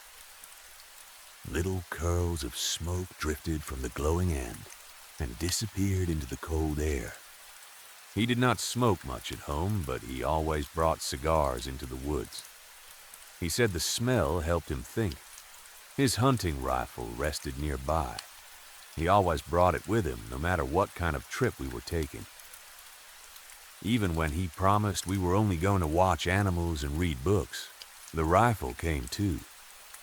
He told me more than once that he would never make me shoot it unless there was no other choice. He said having it nearby simply made him feel safer. I believed him. I was sitting with one of my wildlife books open across my lap, turning the pages slowly. I remember looking at pictures of foxes, deer, raccoons, owls, and rabbits. I was too young to understand half the information, but I loved the pictures. I liked learning the names. I liked knowing which animals were hunters and which ones were prey. My father was quiet for a long time.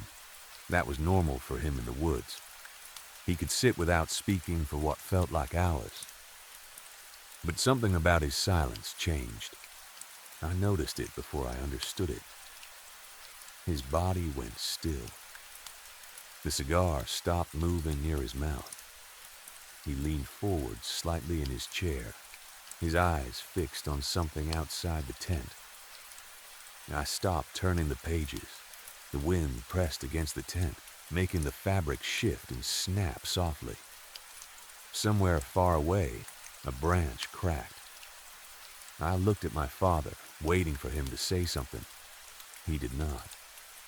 His hand moved slowly toward the rifle. "Dad," I whispered. He did not answer. I looked toward the trees, but from where I was sitting, I could not see anything except trunks, dead leaves, and patches of gray brush. "Dad," I tried again.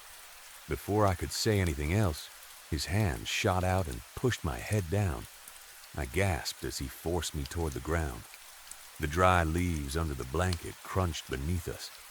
A second later, he was down beside me, one arm wrapped around my body, pulling me close and covering me from view. "Quiet," he whispered. His voice was low, but there was something in it that scared me more than the sudden movement. My father was not the kind of man who scared easily. I'd seen him handle snakes, angry dogs, and storms without losing his calm.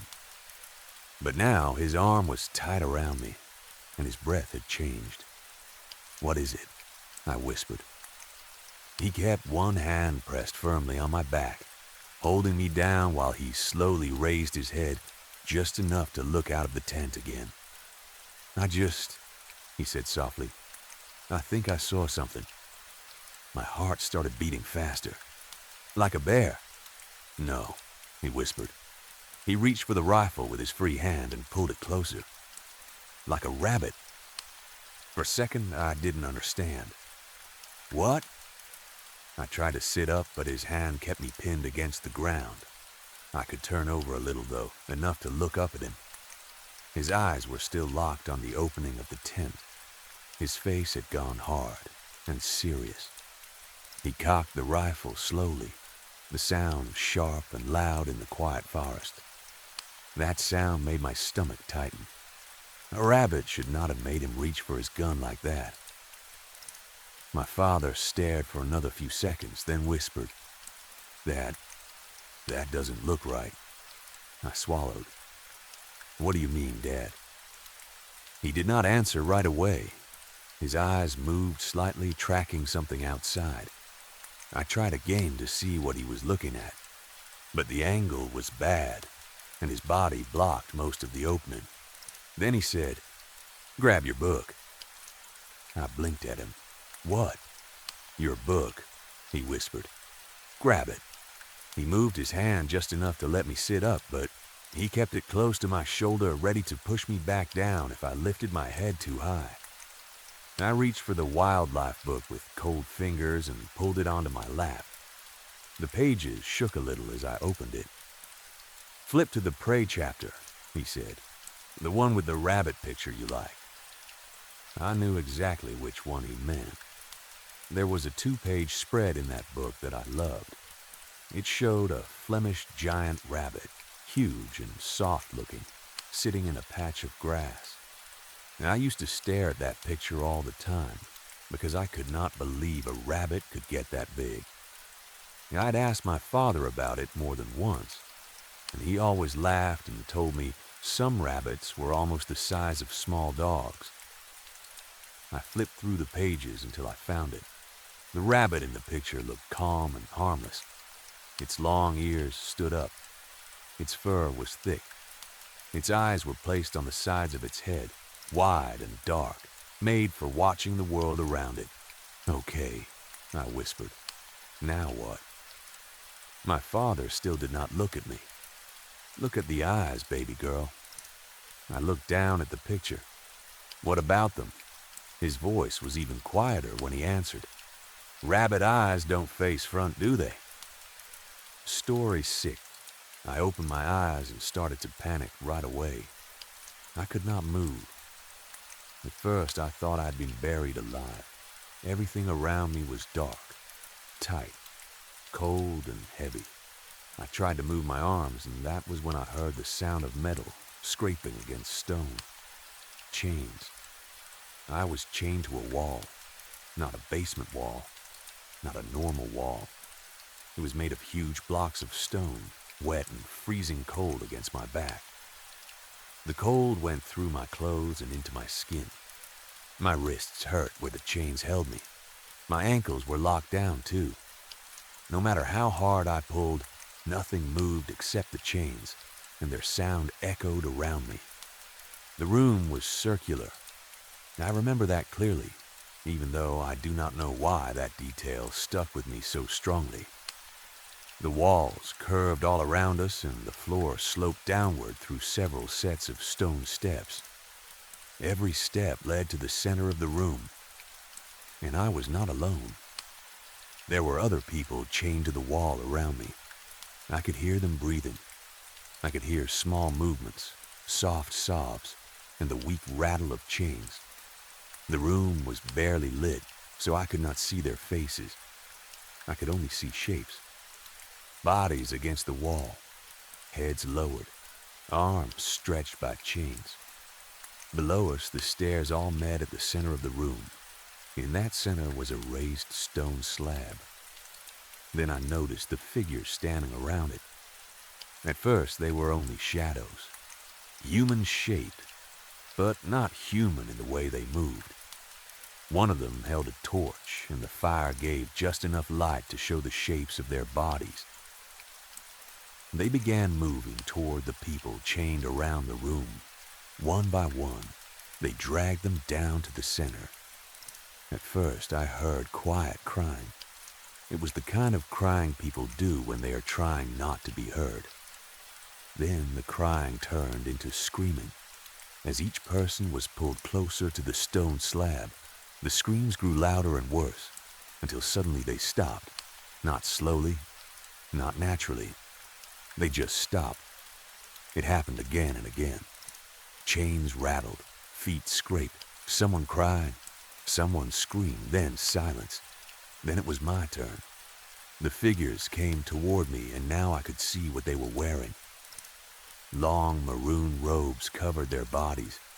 The fabric looked dark and heavy, almost wet in the torchlight. Their hoods covered their faces completely. On the front of each hood was a symbol stitched in gold. An eye. I tried to speak, but no words came out. My mouth moved, but my voice was gone. They unlocked me from the wall, lifted me, and dragged me down the stone steps toward the center. I tried to fight them, but my body would not listen to me. My arms hung weak. My legs dragged over the stone. All I could do was watch. They placed me on the slab and chained me down. I was so scared that my mind could not handle it. So I did the only thing I could do. I closed my eyes. I don't know what they did to me after that. I only know that it started to hurt. At first it was pressure, then heat, then pain so sharp it felt like it was coming from inside my bones. My voice came back all at once, and I screamed as hard as I could, still too afraid to open my eyes. A wave of heat passed over my body, and the pain became worse. My ears started ringing. Louder, louder, louder. Then something hit me in the face. My eyes flew open, and there was a pillow pressed over my face. Danny, what the hell? I pulled the pillow away and saw Jess standing beside the bed, staring at me with wide, tired eyes. "This is the third time this week," she said. "Are you okay?" My heart was beating so hard, it felt like it might break my ribs. My shirt was soaked with sweat. The sheets were damp beneath me. For a few seconds, I could not understand where I was. The stone room was gone. The chains were gone. The robes were gone. I was in Jess's apartment, in her bedroom, in the dull gray light of morning. I sat up slowly and looked around, trying to fit myself back into the real world. Jess sighed and sat on the edge of the bed. "Same nightmare again?" she asked. I nodded. She rubbed her face with both hands. She looked worried, but also exhausted. "Honey, maybe it's time you finally see a therapist or something." I looked at the clock. 6:47 a.m. Tuesday. I was already 20 minutes late for work. "Thanks for letting me crash here for the night, Jess," I said, forcing my voice to sound normal. "I'm gonna head to work. I'll see you later." She looked like she wanted to say more, but she did not. Maybe she knew I would not answer. Maybe she was too tired to try. I left her apartment and went straight to my car. But I did not drive to work. I sat behind the wheel, opened my laptop, and started typing. I could not keep it inside anymore. I needed to write everything down before I lost my nerve. Or before something else happened. My hands were shaking so badly that I had to rewrite the first paragraph 4 times. My name is Danny. I am 29 years old. I work data entry for a logistics company. Until 3 weeks ago, the strangest thing about me was that I refused to own anything maroon. The robes are always the first thing I remember. not the faces. I never see faces, only the robes, deep dark red, the color of old blood. The figures stand at the edges of wherever I am. It is always stone, always cold, always lit by something bright that I can never look at directly. And they are always chanting. I do not know if the sounds are words. If they are in a language I do not understand. Hearing it makes my head hurt. It feels like pressure building behind my eyes. It makes my teeth ache. There are other sounds too. Crying. Children crying. The sound comes from somewhere close and far away at the same time. It never stops. It stays under the chanting like a second sound, softer but worse. I have had different versions of that dream for as long as I can remember. Not every night. Sometimes once every few weeks. Sometimes more when I am stressed. I never thought much about it before. A therapist I saw when I was 20 told me it was probably anxiety. I believed her because I have always been an anxious person. I don't like crowds. I don't like being trapped. I don't like feeling cornered. And I hate the color maroon. Crimson too. Burgundy. Any dark red that looks wet or old or too close to blood. In college, my roommate Elliot thought it was funny. He bought a maroon blanket just to watch me flinch when I walked into the room. I laughed along with him because that was easier than explaining that it was not really funny to me. He stopped eventually. I think he realized it was not just a joke. About 2 months ago, a woman moved into the apartment across the hall from me. Her name was Vera. She looked like she was in her late 30s. Her dark hair was always pulled back tightly, and she stood so straight that being near her made me feel like I was slouching. She introduced herself on a Wednesday morning while I was fighting with my keys in the hallway. She was polite, very polite. Too still, though. She smiled with all the right parts of her face, but the smile did not seem to come from anywhere real. I told myself I was being unfair. I told myself I was bad at first impressions. Sometimes my anxiety makes people seem dangerous when they are only quiet or awkward. I tried to believe that was all it was. But Vera kept appearing. That is the part I keep thinking about now. She was at my usual coffee shop on Thursday morning, 2 spots ahead of me in line. She did not turn around. She did not look at me. She was just there. Then she was at my gym. I go at a strange hour because I hate crowds, but she was there on the treadmill by the window when I walked in. Then the grocery store on Sunday. Then the parking lot outside my office building on Tuesday night, getting into a gray sedan after I had stayed late. She never looked at me. She never spoke to me.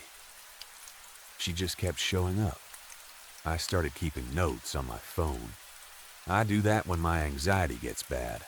I write things down so I can tell whether something is really happening, or whether my mind is building a pattern out of nothing. After 11 days, I had 7 notes about Vera. That was when I admitted it was not nothing. Then the others started. There was a man at the laundromat, middle-aged, plain face. He sat 3 machines away from me, reading a paperback book. He stayed on the same page for 40 minutes.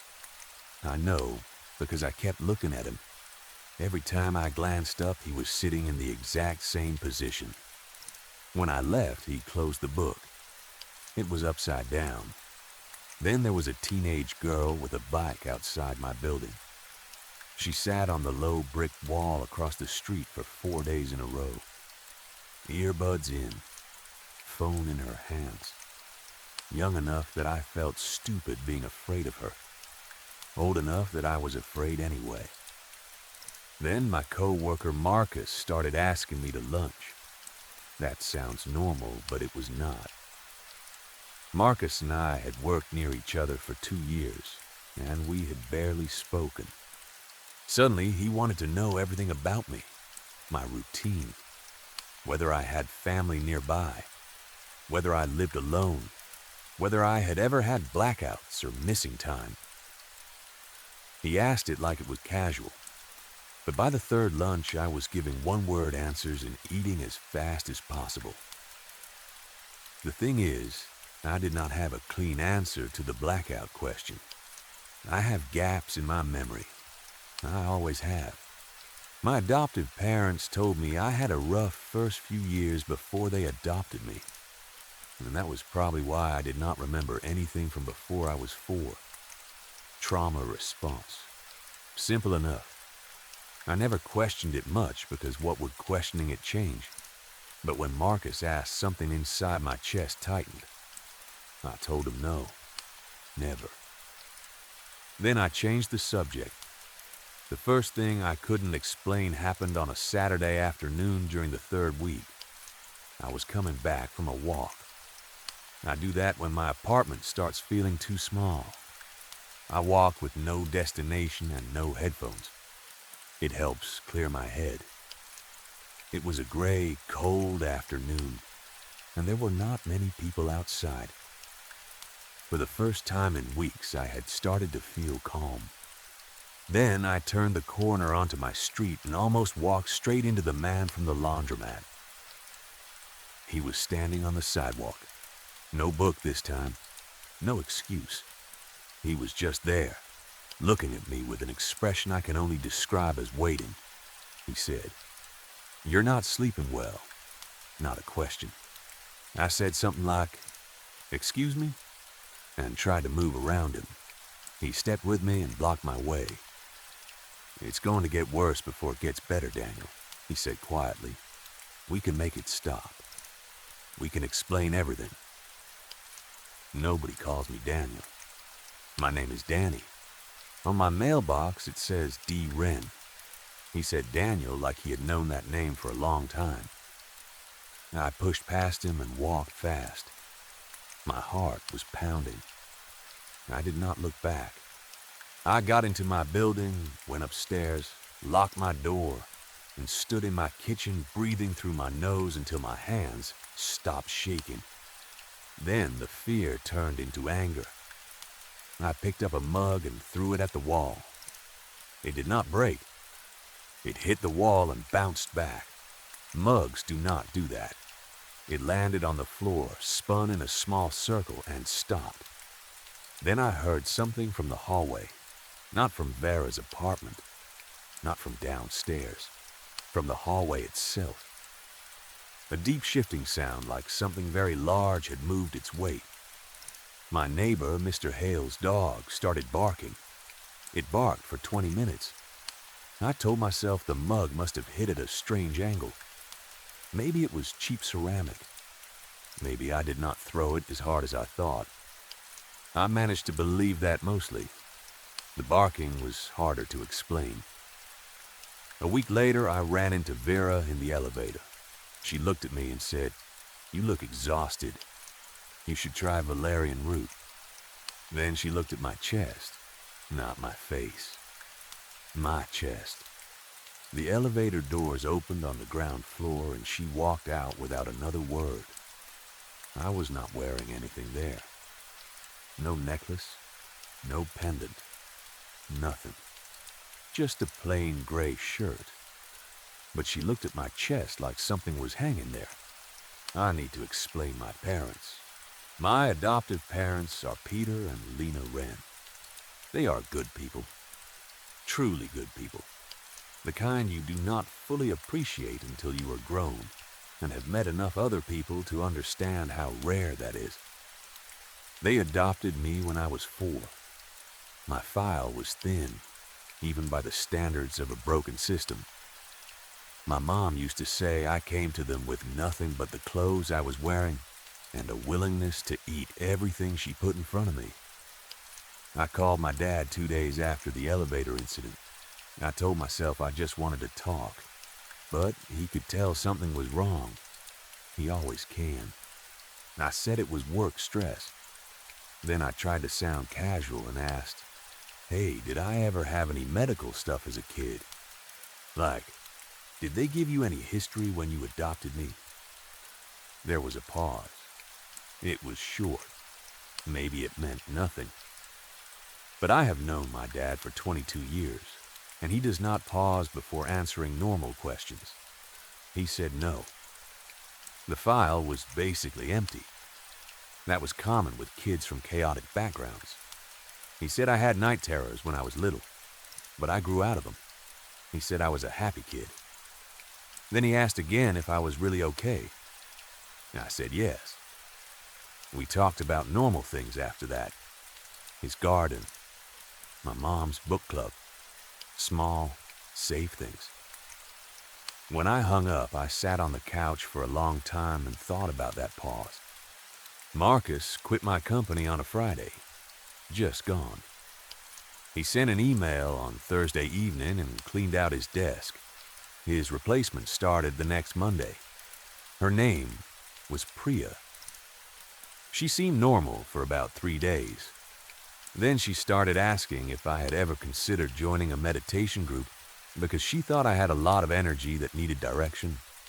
After that, I ate lunch alone at my desk. The nightmares came more often. The dreams stayed the same. The robes, the stone room, the chanting, the hands. But afterward, in the light sleep that followed, I kept dreaming about something resting on my chest. A weight. Something small and warm. I would reach for it and wake up with my hand pressed against my sternum, but there was never anything there. 3 weeks ago, on a Thursday, everything got worse. I left work early because I had a terrible headache. It had been growing all day, sitting behind one eye and pulsing with every heartbeat. I took the bus instead of walking home. I was sitting near the back with my head against the window, eyes half closed, when I realized the woman in the seat in front of me was Vera. I had not seen her get on. I had not seen her sit down. But there she was, her back straight, her head still. 2 seats behind me, near the rear door, sat the teenager from outside my building. No bike this time. Earbuds in, phone in her hand, watching me over the top of it. Across the aisle was a man I did not know, but he sat too still, too careful. The back of my neck went cold. I got off 4 stops early. All 3 of them got off too. I walked fast, then faster. I turned down a side street and cut through a parking garage because I knew there was an exit on the other side. I could hear footsteps behind me. They were not running. They were steady and calm. That made it worse. The exit door was locked. It is never locked. I pulled on the handle again and again like an idiot, and then I heard the footsteps enter the garage behind me. I turned around. All 3 of them were there. Vera, the teenager, and the strange man. They stood maybe 30 feet away, spread out in a loose line, watching me. Vera was holding something, a small dark shape on a cord. She held it in both hands, slightly forward like she was offering it to me. "Daniel," she said, "we have something of yours, and you have something of ours. We just want to talk." I told her she had the wrong person. I said it twice, loudly. My voice echoed off the concrete walls. She said, "You survived, Daniel. Against every chance, you survived. We have been trying to understand what you did for a long time. We are not here to hurt you. We are here because we need you to finish what you started." The man behind her reached into his jacket. Then something happened inside me. I do not have the right words for it. It was not a thought. It was not a choice. It felt like a door inside me had opened. A door that had always been there, hidden in the dark, waiting for enough fear to turn the handle. All the stress, all the watching, all the bad sleep and confusion rose inside me at once. and something under it answered. I heard the sound before I saw anything. It was low and deep, so deep I felt it in my teeth more than in my ears. It came from the shadows behind the parked cars, from the dark space between the concrete pillars.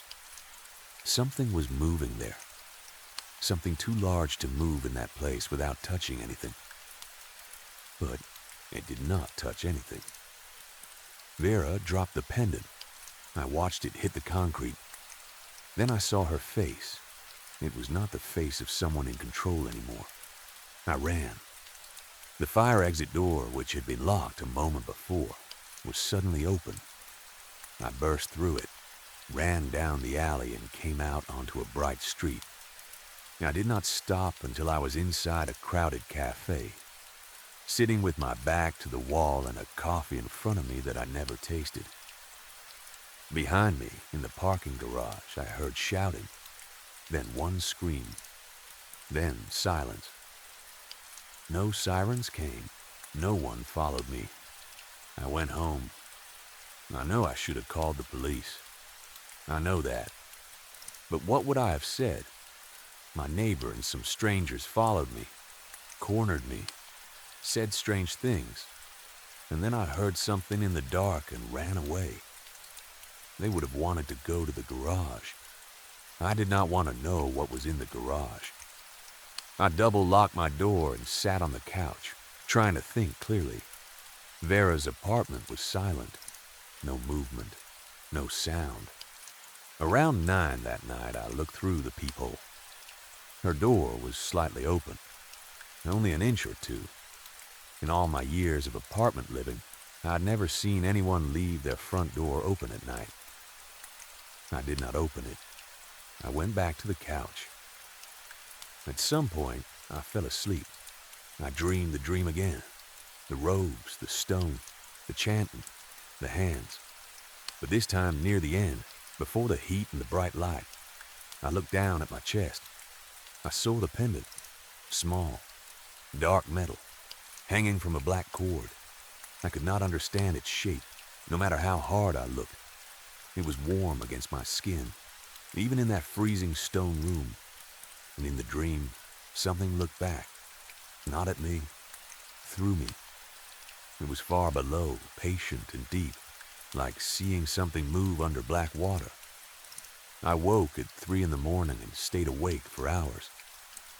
That was when I started writing. This morning, I called my dad again. This time, I did not pretend it was casual. I told him some of what was happening, not all of it, only the version that sounded least insane. Then I asked him directly, was there anything in my file? Anything at all? He paused again. This time the pause was longer. Then he said, Danny, I need to tell you something we probably should have told you a long time ago. They found me in 2001.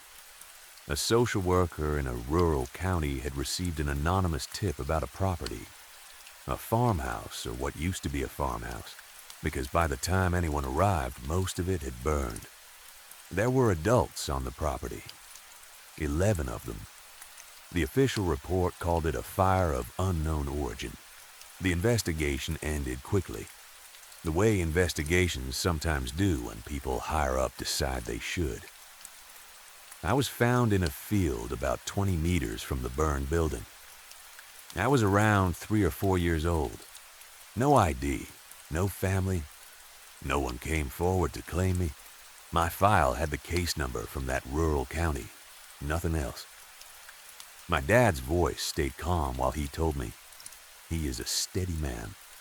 But I could hear something under his words, something he and my mom had carried for a long time.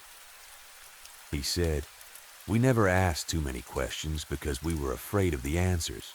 We just wanted you to be okay. We wanted you to have a normal life. I told him I loved him. I told him I would call again soon. Then I hung up and sat there while my coffee went cold. I thought about a farmhouse burning in a rural county in 2001. I thought about 11 adults who did not survive. I thought about one child found alone in a field. I thought about a pendant warm against my chest in a cold stone room. I thought about the door inside me, opening when I was scared enough, and the sound that came from dark places when it did. Vera's apartment is empty now. I looked through the open door this morning. Bare floor, empty closets, nothing in the bathroom except the light left on over an empty sink. It looked like no one had ever lived there. Priya did not come to work today. She called in sick. I do not know what they are. I do not know what happened in that farmhouse in 2001. I do not know what I did there, or what has been doing things in parking garages and hallways when I get scared enough to crack open. I do not know if they will send more people. I do not know if they will wait.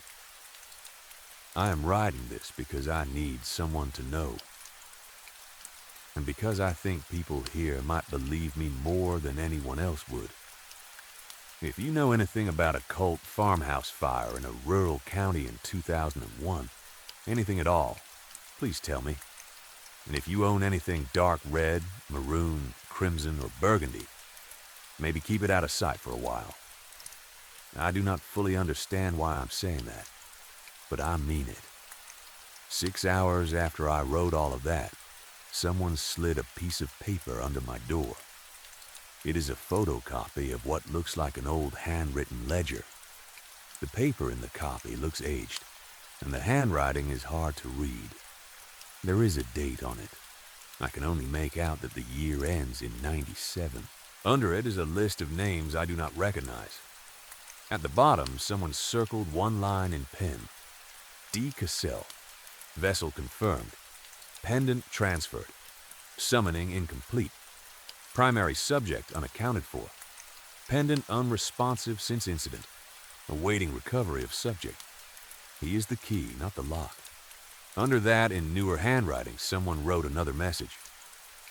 We found you, Daniel. We are not the ones who want to hurt you. We are the ones who stopped them in 2001. Please open your door. I have not opened my door. I am sitting here, staring at that paper, thinking about the words Vessel confirmed. I am thinking about he is the key, not the lock. I am thinking about why a pendant that does not respond to them seems to respond when I am near it, even when I am not touching it. I am thinking about the thing in the deep water, the thing that looked back through me. I do not think it is waiting for them. I think it has been waiting for me to stop running from it. I do not know what I am going to do, but if I can, I will update again when I know more.